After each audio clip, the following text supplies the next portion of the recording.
всегда бывает осложнение именно в плане того, что конструкция никогда не подходит идеально под программу, а программа никогда не подходит идеально под конструкцию.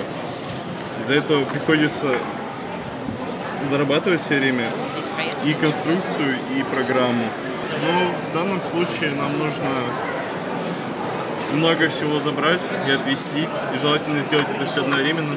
Но мы делаем это не одновременно, а по очереди, поэтому у нас по времени на самом деле не так и много мы всего успеваем сделать.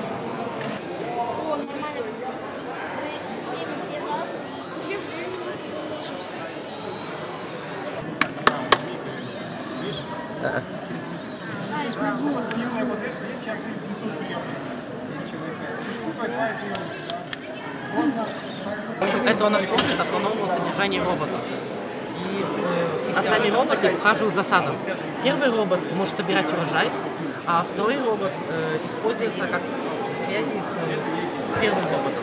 Когда этот робот собирает урожай, он может переносить плоды в корзинки. Но если урожая очень много, то корзинки переполняются, и тогда помогает второй робот тем, что он переносит часть урожая на себя. А это два ветряка. Они вырабатывают энергию и куда эффективнее, чем огромные 20-метровые. Сейчас я вам покажу их.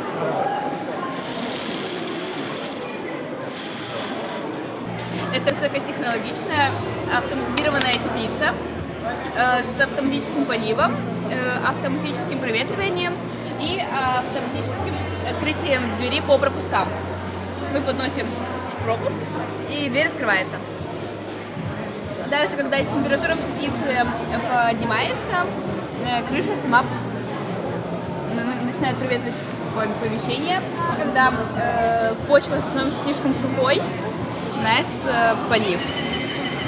Как раз происходит полив.